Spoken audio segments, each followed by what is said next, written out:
Ora, se Deus não deixa sem paga nem um copo d'água que algum de nós der aos pequeninos dele, quanto mais o que vocês sabem, o que vocês fazem, né? Com certeza a paga, a recompensa será enorme. Ele já abençoa de hoje, mas lá na eternidade ainda a paga vai ser muito melhor. E aí, nessa noite de festa, quero convidar o doutor Quirino Cordeiro Júnior, secretário nacional de Cuidado e Prevenção às Drogas, para fazer uso da palavra. Grande alegria poder ouvi-lo hoje, na cidade de Fortaleza. Grande honra, grande alegria. Boa noite a todos.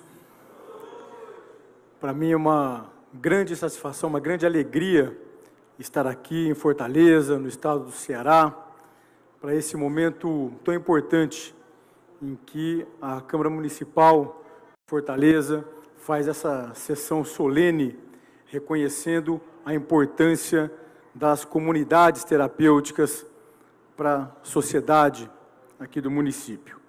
Nesse momento eu gostaria de saudar o vereador Jorge Pinheiro e gostaria de parabenizá-lo pelo seu importante trabalho, vereador, dando sustentação, apoio para as ações de grande relevância que essas entidades desempenham em favor das pessoas que apresentam dependência química aqui no município. Gostaria também de parabenizá-lo pela sua iniciativa e que acabou dando origem à lei que estabelece o Junho Branco, que vai, sem dúvida alguma, fazer com que a causa da dependência química ganhe cada vez mais força aqui no município de Fortaleza. Eu não tenho dúvida, vereador, que essa homenagem que o senhor proporciona para as comunidades terapêuticas é uma das mais justas homenagens que essa casa vai prestar esse ano. Não tenho dúvida nenhuma em relação a isso. Nesse momento, eu também gostaria de fazer minha saudação especial ao amigo deputado estadual, delegado Cavalcante, que também realiza um trabalho de grande importância no enfrentamento às drogas aqui no estado do Ceará. Faço a minha saudação à senhora Lidiane Rebouças, a quem eu conheço já há algum tempo e tenho tido a oportunidade de trabalhar em algumas ações consigo e também com o estado do Ceará para o enfrentamento às drogas aqui no território. Cumprimento também o senhor Erasmo Teca, muito bom estar com o senhor aqui, parabenizo pelo seu trabalho na frente da coordenação de polícia sobre drogas aqui do município. Cumprimento Tiago Almeida, que representa aqui hoje o senador Girão, senador Eduardo Girão, Tiago e todos os amigos, tem sido um grande defensor de causas nobres no Senado Federal. E uma dessas causas é a causa do tratamento e da recuperação para as pessoas com dependência química. Tem sido um grande parceiro da nossa Secretaria e do Governo Federal no enfrentamento às drogas e no trabalho em prol das comunidades terapêuticas. E como a gente está falando do senador Girão, não poderia deixar aqui também de falar do nosso amigo Roberto Lacerre, que trabalha num movimento muito importante, que é o Movimento Brasil Sem Drogas. Eu gostaria de parabenizar não só o Movimento Brasil Sem Drogas, mas o nosso amigo Roberto Lacerre, pelo trabalho também que realiza aqui no estado do Ceará e em todo o país. Meu grande amigo Rolf Hartmann, que aqui representa a importante federação da Cruz Azul no Brasil, federação essa que é responsável por avanços importantes no enfrentamento às drogas no Brasil, nessa área específica do cuidado e da recuperação de pessoas com dependência química. Rolf, o governo federal, mas não tenho dúvida alguma, todas as comunidades terapêuticas devem muito a você. Muito obrigado.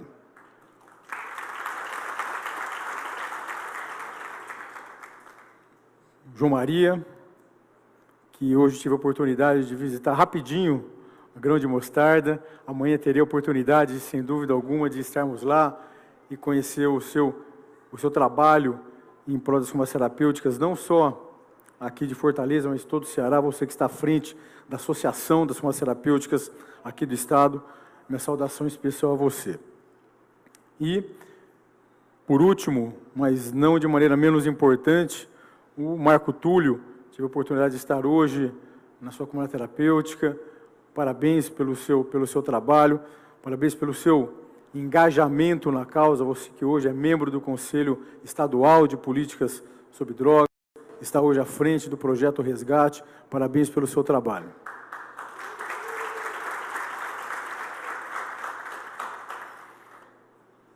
Que não está aqui na mesa, mas gostaria de fazer uma menção especial ao amigo Pastor Nelson, que também faz um trabalho muito importante já há muito tempo aqui no estado do Ceará.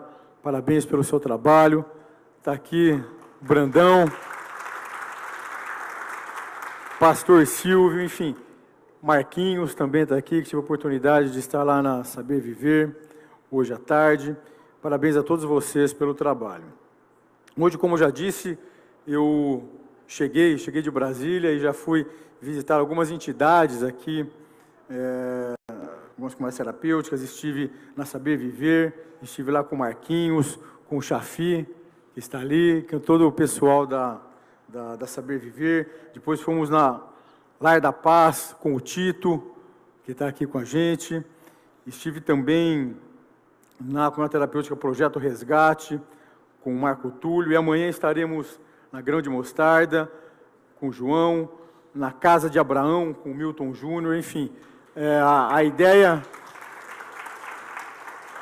é que a gente possa não só fazer políticas públicas de gabinete, mas que a gente possa realmente estar próximo às comunidades terapêuticas, vivenciando a realidade de vocês e entendendo como nós podemos trabalhar para ajudar a fortalecer cada vez mais o segmento dessas entidades tão importantes. E cada vez que eu visito comunidades terapêuticas, ainda mais as comunidades terapêuticas tão especiais, que eu tive a oportunidade de visitar hoje, eu me sinto revigorado para, ao voltar para Brasília, poder me empenhar cada vez mais, porque nós temos uma dívida de gratidão para com vocês.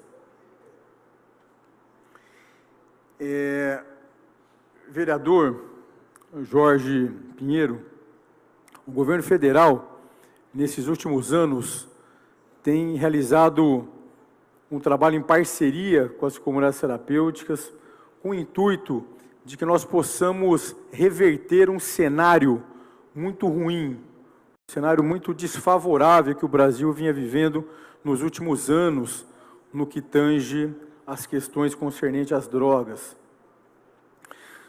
Nós, no Brasil, vínhamos tendo um aumento importante do consumo de drogas. De acordo com os últimos relatórios do Escritório das Nações Unidas sobre Drogas e Crimes, a UNODC, o Brasil vinha ocupando o primeiro posto entre os países que mais consumiu crack no mundo. O Brasil vinha consumindo cerca de 20% de todo o crack consumido no mundo. O Brasil, segundo o maior mercado consumidor de cocaína, o Brasil vinha aumentando de maneira importante o consumo de álcool, em especial entre os mais jovens e em especial entre mulheres mais jovens. Por conta dessa situação, a gente vinha tendo um aumento importante das taxas de suicídio. O senhor falou sobre esse tópico tão importante algumas vezes aqui. Se nós levarmos em consideração que o segundo maior fator de risco para alguém morrer por suicídio é a presença de dependência química, nós podemos constatar que, infelizmente, o Brasil vinha tendo problemas importantes nas suas políticas públicas de enfrentamento às drogas. A gente vinha tendo no Brasil um aumento importante de pessoas em situação de rua, devido a quadros de dependência química, aumento das cenas abertas de uso de drogas, que são as cracolândias, e que hoje não estão mais concentradas em grandes centros, como outrora, mas que hoje são encontradas em pequenos municípios, Brasil afora. O Brasil vem enfrentando um aumento importante do encarceramento de pessoas com dependência química. E isso, vereador, não porque as As normativas, as legislações sobre drogas no Brasil punem com prisão usuários de drogas quando são flagrados portando substâncias psicoativas. Mas por que antigas gestões do governo federal não ofertavam políticas públicas apropriadas de prevenção, de tratamento para as pessoas com dependência química? Então, essas pessoas se vulnerabilizavam, entravam em conflito com a lei e acabavam sendo presas. Era essa a realidade que a gente vinha enfrentando no Brasil. A gente vinha tendo aumento importante nas taxas de homicídio, de assassinatos. Brasileiro matando brasileiro no Brasil. No ano de 2017, o Brasil fechou com mais de 65 mil assassinatos. E sabemos que parte considerável desses homicídios estão relacionados ao cenário das drogas. A gente vem enfrentando um aumento importante do afastamento do trabalho pelo INSS de pessoas que, infelizmente, se enveredaram pelo mundo das drogas, não recebiam apoio apropriado, tratamento apropriado, possibilidade concreta de recuperação. Essas pessoas, então, eram afastadas do trabalho, não conseguiam mais se sustentar as suas famílias e ficavam em situação de grande vulnerabilidade. Era esse o cenário que o Brasil vinha enfrentando e que nós, quando assumimos a gestão do governo federal em 2019, buscamos mudar. E sabe por quê, vereador, que o Brasil vem enfrentando esse cenário caótico no que diz respeito aos indicadores da política de drogas e da política de saúde mental? Porque, infelizmente, nesses últimos mais de 30 anos, essas duas políticas públicas de saúde mental e a política de drogas no Brasil foram sustentadas a partir de preceitos da luta antimanicomial. A luta antimanicomial no Brasil causou caos na assistência para pessoas que apresentam transtornos mentais e dependência química no Brasil. A luta antimanicomial, vereador, é o que tem de mais atrasado, mofado, extemporâneo. A luta antimanicomial não tem lastro algum na realidade das pessoas que apresentam transtornos mentais e dependência química. A luta antimanicomial não é baseada em ciência e vinha causando grande mal para a nossa sociedade. A luta antimanicomial, vereador, é o terraplanismo da saúde mental.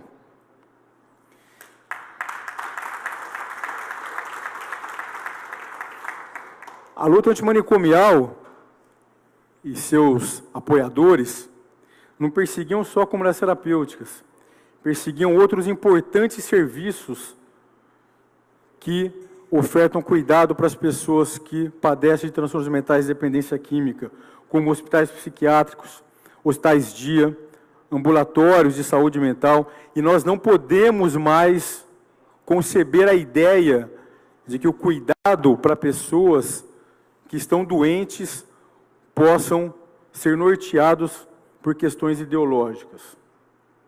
A luta antimanicomial, ainda no terreno da política de drogas, nos últimos tempos vem adotando uma postura absolutamente irresponsável com ações antiproibicionistas, como eles costumam dizer.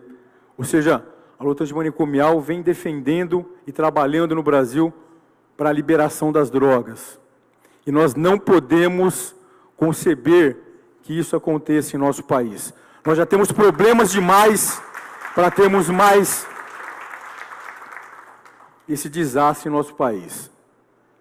Por conta disso, então, vereador, nesses últimos anos, no governo federal, nós temos trabalhado para mudar esses indicadores, mudando a maneira como nós fazemos, construímos as políticas públicas, tanto de saúde mental como de drogas, em nosso país.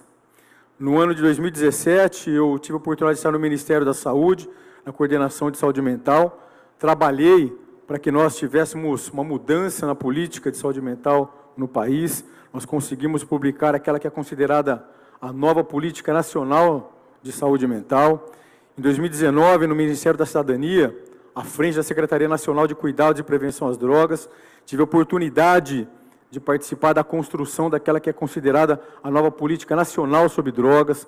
Naquela ocasião, lá no Congresso Nacional, mais especificamente no Senado Federal, com apoio do senador Girão e de outros tantos senadores, conseguimos aprovar uma nova lei de drogas no Brasil, a Lei 13.840. Ainda em 2019, lá no Congresso Nacional, também conseguimos aprovar uma importante lei que instituiu, pela primeira vez no Brasil, a Lei de Prevenção à Automutilação e Suicídio. Ou seja, hoje nós temos novas normativas no Brasil que dão novos direcionamentos, novos norteamentos, para que não só o governo federal, mas que toda a sociedade brasileira possa fazer um enfrentamento a esses graves problemas de maneira mais efetiva e apartada das questões ideológicas.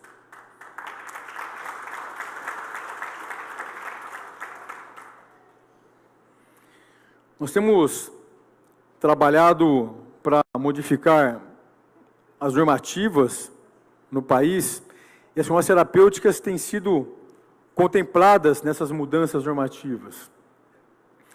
Na publicação da nova Política Nacional sobre Drogas, as farmácias terapêuticas fazem parte da rede de atenção psicossocial, da RAPS, no âmbito do Sistema Único de Saúde. Com a publicação da nova Política Nacional sobre Drogas, por meio de um decreto presidencial 9761, publicado pelo presidente Bolsonaro, pela primeira vez, as comunidades terapêuticas passam a fazer parte da rede assistencial de cuidado às pessoas com dependência química, no âmbito do Sistema Nacional de Polícia sobre Drogas, o SISNAD. Com a publicação da nova Lei de Drogas, a Lei 13.840, pela primeira vez, vereador, existe uma seção inteira, a seção de número 6, que trata da regulamentação das farmácias terapêuticas. Ou seja, nós temos trabalhado para garantir às farmácias terapêuticas a possibilidade de trabalhar com segurança jurídica.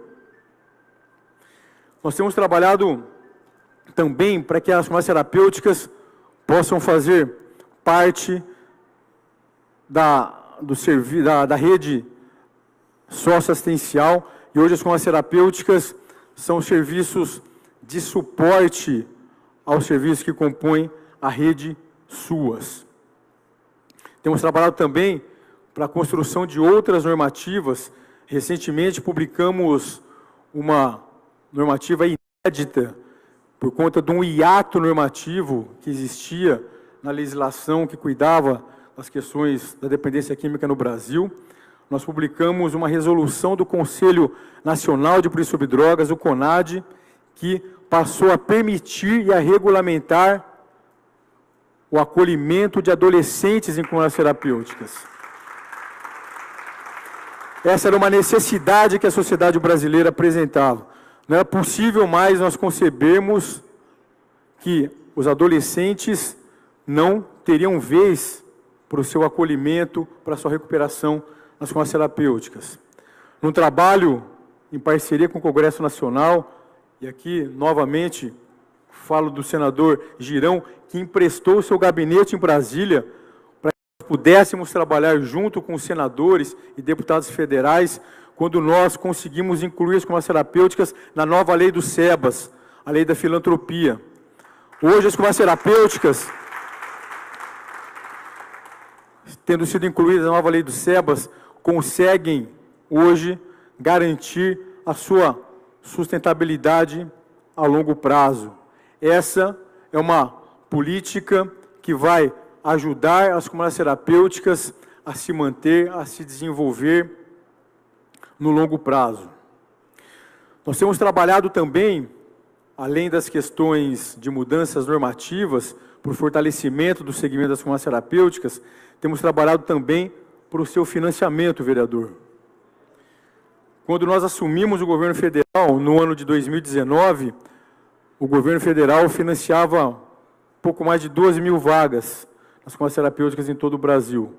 Ainda naquele ano, 2019, nós saltamos para mais de 11.000 vagas em quase 500 farmácias terapêuticas.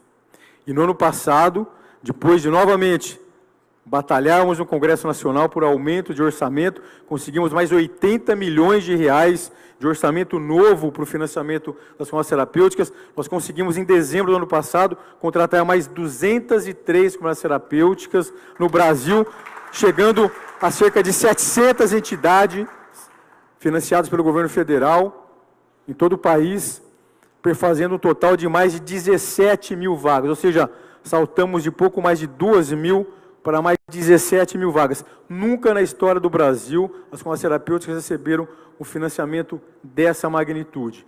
E isso fortalece o segmento, mas, na verdade, fortalecendo o segmento, o que a gente acaba fazendo, de fato, é ofertando à população a possibilidade de cuidado de qualidade e cuidado de maneira gratuita.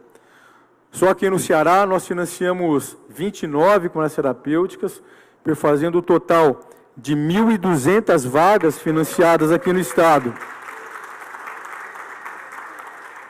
com aporte de recurso anual, vereador, de cerca de 17 milhões de reais, só para o estado do Ceará, para o financiamento dessas vagas.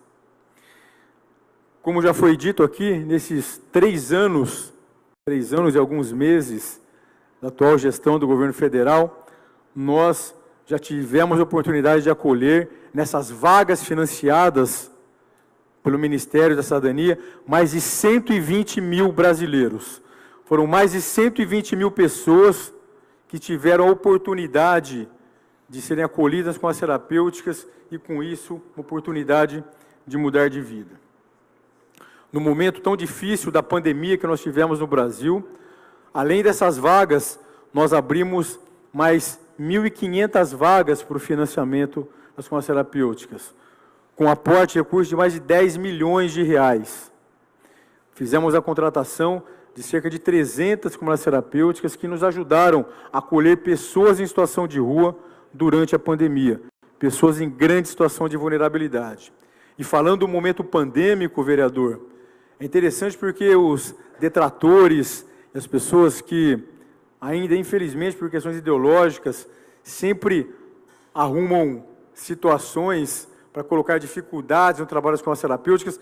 No momento da pandemia, no início da pandemia, esses grupos fizeram grande pressão no governo federal para que nós deixássemos de financiar as farmácias terapêuticas durante a pandemia, para que as farmácias terapêuticas, então, não pudessem mais receber pessoas.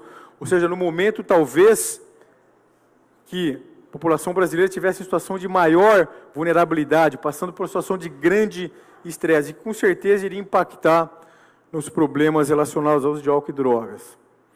Mas, na verdade, naquele momento, nós decidimos que as farmácias terapêuticas precisavam funcionar. Nós publicamos uma portaria do Ministério da Cidadania, considerando as farmácias terapêuticas como serviços essenciais na pandemia. E só para fazer um registro aqui, que na verdade a gente não pode deixar de perder essas oportunidades, vereador. As farmácias terapêuticas, nessas 11 mil vagas financiadas pelo governo federal durante a pandemia, a gente não teve um óbito sequer por Covid, mostrando a qualidade do trabalho das comunidades terapêuticas, que ajudaram sobremaneira a sociedade brasileira nesse momento tão difícil. Temos trabalhado também com emendas parlamentares para as farmácias terapêuticas. Nós, quando assumimos em 2019, nós tínhamos cerca de 12 milhões de reais de emendas parlamentares. E hoje nós temos, nesse ano, para o exercício do ano de 2022, quase 60 milhões de reais. Temos trabalhado para aportar cada vez mais recursos. E as emendas parlamentares, vereador, têm se transformado em convênios que têm proporcionado com as terapêuticas a possibilidade de criação de oficinas, de uma série de recursos terapêuticos que têm ajudado na recuperação efetiva dos dependentes químicos e também na sua ressocialização. Mais recentemente, o presidente Bolsonaro enviou para o Congresso Nacional uma medida provisória 885, que se transformou numa lei. Lei 13.886, e essa lei nos proporcionou a possibilidade de começar a fazer doações para as farmácias terapêuticas de bens apreendidos do narcotráfico. Esse foi um grande avanço que nós tivemos na legislação de enfrentamento às drogas no Brasil, porque ela tem permitido que nós, ainda durante o curso do processo judicial contra o narcotraficante, isso tem permitido que a gente possa retirar os seus bens, pegar esses bens e leiloá-los, e tem também permitido agora que nós possamos fazer a doação desses bens. Nós temos conseguido agora fazer doação de veículos. Nós já doamos em poucos meses mais de 100 veículos para as escolas terapêuticas, inclusive aqui no estado do Ceará. E nós também agora, no final do ano passado, em dezembro, começamos a ter oportunidade de fazer doação de bens imóveis. Inclusive, fizemos a primeira doação de um imóvel apreendido com narcotraficantes em Belo Horizonte. Nós estivemos lá, inclusive, no lançamento desse programa. Fizemos a doação de uma mansão localizada na Lagoa da Pampulha, que outrora servia para o narcotráfico e agora serve para acolher pessoas em situação de rua com dependência química. E serve também para que as pessoas que estão saindo do acolhimento das escolas terapêuticas possam encontrar um lugar para que elas consigam reiniciar a sua vida em sociedade. Temos trabalhado também na capacitação dos profissionais das escolas terapêuticas, lançamos alguns cursos como Compacta, cursos para gestores, lançamos um curso, vereador, que trata das escolas terapêuticas, que trata do papel das escolas terapêuticas na proteção dos direitos humanos. Escolas terapêuticas na garantia dos direitos humanos. Sabe por quê, vereador? Porque não dá mais para a gente ficar ouvindo essas balelas, esse papo furado da luta antimanicomial e seus asséculas, dizendo o tempo inteiro que a comunidade terapêutica é uma entidade violadora de direito. Não! A comunidade terapêutica é uma entidade promotora de direitos humanos. A comunidade terapêutica é uma entidade garantidora de direitos humanos. Nós também temos colocado as escolas terapêuticas como parte de um sistema que nós criamos, que nós estamos trabalhando para identificar e incentivar centros de referência de dependência química. Inclusive, o primeiro desses centros, vereador, foi a Cruz Azul no Brasil, que tem nos ajudado agora, não só no acolhimento dos adolescentes, de mulheres, de jovens que aprendem dependência química, mas tem nos ajudado também em outras frentes, como, por exemplo, na área de capacitação, na área de pesquisa, e é assim que a gente quer continuar caminhando em parceria com essas entidades.